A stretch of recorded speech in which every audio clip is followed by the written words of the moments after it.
Hello everyone, welcome back to the channel. आज हम class 12th का इकोनॉमिक्स का सैम्पल पेपर डिस्कस करने वाले हैं। ये जो सैम्पल पेपर है लेटेस्ट एग्ज़ाम पैटर्न पर बेस्ड है और इस सैम्पल पेपर का लिंक आपको वीडियो के डिस्क्रिप्शन में मिल जाएगा। और अब जो हम ये सैम्पल पेपर डिस्कस करने वाले हैं तो इसमें फर्स्टली हम इस सैम्पल पेपर को पार्ट्स में सॉल्व करेंगे और इस पार्ट में हम मैक्रो इकोनॉमिक्स के 10 मल्टीपल चॉइस क्वेश्चंस डिस्कस करने वाले हैं। क्योंकि जो इकोनॉमिक्स का पेपर है इसे सब डिवाइड किया गया है दो पार्ट्स में। मैक्रो इकोनॉमिक्स है 40 मार्क्स का एंड पार्ट बी है इंडियन इकोनॉमिक डेवलपमेंट, ये भी 40 मार्क्स का है। तो ऑल ओवर जो पेपर है वो 80 मार्क्स का बनता है एग्रीगेट में। इस वीडियो में हम क्वेश्चन नंबर 1 to 10 डिस्कस करने वाले हैं जो कि 1 मार्क क्वेश्चंस हैं और 1 मार्क क्वेश्चंस हमें आंसर करने होते हैं 1 वर्ड या फिर सेंटेंस में। Now first question is capital is a man made means of production. It is a dash concept as it is measured at a given dash of time. Capital man made means of production है और capital कैसा concept है? Capital stock concept होता है क्योंकि ये measurable है एक फिक्स्ड पॉइंट ऑफ टाइम पे। क्योंकि स्टॉक है, स्टॉक एक ऐसी क्वांटिटी है जिसे पॉइंट ऑफ टाइम से मेजर करते हैं। तो इसका जो आंसर रहेगा वो है option C. Option C is correct. Capital stock है और इसे पॉइंट ऑफ टाइम पे मेजर करते हैं। Next question is which one is correct in given identities. कुछ आइडेंटिटीज गिवन है, इसमें से कौन सी करेक्ट है ये हमें बताना है। तो option A NNP at FC. NNP at FC national income का एग्रीगेट है, नेशनल इनकम है ये। GDP at FC plus depreciation, gross से नेट, नेट में वैल्यू चाहिए, डेप्रिसिएशन माइनस होता है, ये प्लस का रखा है तो ये तो रॉन्ग हो गया option. Option B NNP at FC equals to GDP at FC. FC FC factor cost same है। डिफरेंस किसका है? नेट और ग्रॉस का। तो नेट में आंसर रिक्वायर्ड है तो डेप्रिसिएशन डिडक्ट करेंगे, एकदम करेक्ट है। फिर नेशनल और डोमेस्टिक, डोमेस्टिक से नेशनल पे जाना है, नेशनल में वैल्यू चाहिए तो नफिया प्लस करेंगे। It means option B is correct in this case.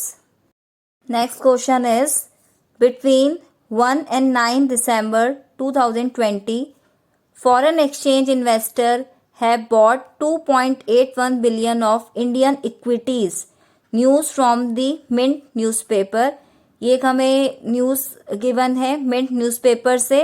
इसमें क्या बोला गया कि 1 से 9 दिसंबर 2020 के बीच जो फॉरेन इन्वेस्टर्स हैं उन्होंने इंडियन इक्विटीज़ में पैसा लगाया। उन्होंने इंडिया के जो इक्विटीज़ हैं, शेयर्स है, उसमें इन्वेस्टमेंट करा। तो अब क्वेश्चन क्या पूछा गया इसके बेसिस पर, how does it affect the balance of payment status of India. तो ये जो इन्वेस्टमेंट हुई, इंडिया के इक्विटी शेयर्स परचेज किए गए, तो बैलेंस ऑफ पेमेंट जो स्टेटस है इंडिया का उस पर क्या इम्पैक्ट होगा। तो इसका क्या इम्पैक्ट होने वाला है, इससे क्या हो रहा है, it raises the inflow of foreign currency in India. India में फॉरेन करेंसी का इनफ्लो होगा, विदेशी करेंसी आएगी इंडिया में और ये एक प्लस का साइन है। और क्योंकि अब जो बैलेंस ऑफ पेमेंट है एक उसका करंट अकाउंट होता है, कैपिटल अकाउंट होता है। करंट अकाउंट तो करंट ट्रांजेक्शन से रिलेटेड है और जबकि जो कैपिटल अकाउंट है जैसे इन्वेस्टमेंट हो रही है, लोन ले लिया है, तो ये सब पॉइंट किस में आते हैं? कैपिटल अकाउंट में। तो ये कैपिटल अकाउंट में रिकॉर्ड होगा और ये क्या शो कर रहा है? इनफ्लो हो रहा है फॉरेन करेंसी का इंडिया में। Next question is question number 4 define money. Money को डिफाइन करना है तो मनी 1 मार्क का क्वेश्चन है तो उसी के अकॉर्डिंग हमें लिखना है पॉइंट टू पॉइंट और 1 सेंटेंस में से डिफाइन कर देंगे हम। डेफिनेशन क्या हो सकती है मनी की? Money is defined as anything that is generally accepted as medium of exchange.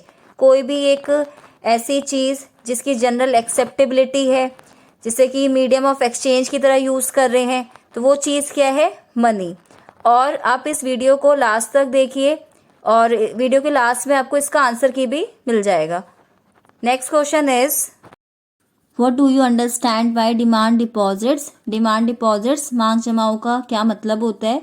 तो डिमांड डिपॉजिट 1 मार्क का क्वेश्चन है, इसकी डेफिनेशन देनी है। Demand deposits are those deposits which are repayable by banks on demand. Demand deposits वो deposit होते हैं जो कि बैंक रीपे करता है पब्लिक की डिमांड पर। इसमें करंट अकाउंट आता है और सेविंग अकाउंट आता है। Next question is match the columns को हमें मैच करना है। जैसे अब इसमें CRR है, CRR क्या है? Proportion of total deposits of commercial bank must keep as cash reserve with RBI। CRR क्या होता है? टोटल डिपॉजिट्स का मिनिमम परसेंटेज कमर्शियल बैंक को मेंटेन करना होता है और वो किसके पास रखवाते हैं? RBI के पास। फिर MPC है मार्जिनल प्रोपेंसिटी टू कंज्यूम, ये रेशियो है change in consumption to change in income का। और फिर C है इंटरमीडिएट गुड्स, ये क्या है? इंटरमीडिएट गुड्स जिसे रॉ मटेरियल की तरह यूज कर सकते हैं, which can be resold, intermediate goods हो गई है। और K है investment multiplier which can be calculated by using the formula 1/1 minus MPC। तो इसका ऑप्शन B करेक्ट होगा। Next question number 7, if MPS equals to 0.25 and initial change in investment is 250 crore, then change in income would be dash। ये numerical है investment multiplier से और इसमें MPS 0.25 दे रखा है। तो चेंज इन इनकम निकालना है, वो कैसे कैलकुलेट होगा? K की वैल्यू, K का फॉर्मूला क्या होता है इन्वेस्टमेंट मल्टीप्लायर का? 1/MPS। तो MPS हमें 0.25 गिवन है, इससे हम इन्वेस्टमेंट मल्टीप्लायर की वैल्यू निकाल लेंगे जो कि आएगी कितनी? 1/0.25 will be equal to 4 times. फिर K की वैल्यू आने के बाद K का दूसरा वाला जो फॉर्मूला है delta Y upon delta I, उसको यूज करेंगे और यहाँ से हमें delta Y means change in income obtain होगा 1000 करोड़ का। तो इसका आंसर है 1000 crore. Next question is question number 8। Question number 8 में एक असर्शन है और एक रीजन। स्टेटमेंट गिवन होती है असर्शन और फिर जो स्टेटमेंट गिवन है जो उसमें काम हो रहा है स्टेटमेंट में, और फिर उसका एक रीजन बताएंगे। R रीजन है, तो वो रीजन असर्शन का है कि नहीं है वो हमें इसमें क्लियर करना होता है। और इसमें हमें 4 ऑप्शंस गिवन होंगे। एक तो जैसे बोथ A और R ट्रू है, और अगर A और R ट्रू है ठीक है, और R जो रीजन है वो करेक्ट एक्सप्लेनेशन है A का। और ऑप्शन B होगा बोथ A और R ट्रू है लेकिन R जो है वो करेक्ट एक्सप्लेनेशन नहीं है A का। और C वाला A ट्रू है बट R फॉल्स है। और D में हो सकता है बोथ A और R कि दोनों ही A और R दोनों ही गलत स्टेटमेंट्स हैं। तो जैसे अब देखते हैं क्वेश्चन क्या गिवन है। RBI regulates the volume of credit created by banking system through many quantitative measure, ये तो करेक्ट है। रिजर्व बैंक ऑफ इंडिया क्या करते हैं? क्रेडिट की जो वॉल्यूम है उसे कंट्रोल करते हैं क्वांटिटेटिव मेजर्स का यूज करके, मॉनेटरी पॉलिसी का यूज करके। फिर इसके बाद इसका रीजन, जितने भी ऑल क्वांटिटेटिव मेजर्स हैं क्रेडिट कंट्रोल के वो किस में आते हैं? मॉनेटरी पॉलिसी में। एकदम करेक्ट है रीजन। तो दोनों ही स्टेटमेंट ठीक हैं। Both A and R is true और जो R है वो करेक्ट एक्सप्लेनेशन है A का, ये रीजन भी एकदम correct. Option A is correct. Next question is question number 9, exchange rate for currencies determined by supply and demand under the system of dash. ऐसा एक्सचेंज रेट फॉरेन करेंसीज का जो कि determine हो रहा है सप्लाई और डिमांड के basis पर, तो उसको क्या बोला जाता है? Option A fixed exchange rate या फिर option B flexible exchange rate. इसका आंसर है option B flexible exchange rate which is determined by the forces of demand and supply. Next question is question number 10. In times of emergency, when commercial banks fail to meet the obligation of their depositors because of liquidity crisis, they approach the central bank for giving them loans. Such a lending facility to commercial banks by the RBI is called.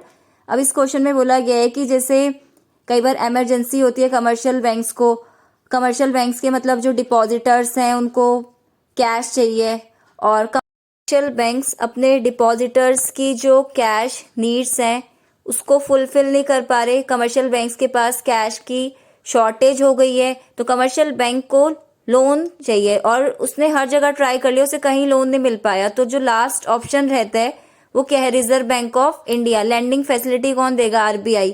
तो इसे क्या बोलते हैं? Reserve bank of India का कौन सा function है lender to the last resort, कि जब कमर्शियल बैंक जो है उसे कहीं से लोन नहीं मिल रहा तो लास्ट ऑप्शन क्या रहता है फिर, रिजर्व बैंक ऑफ इंडिया। तो इसका आंसर है 10th का option B, lender to last resort.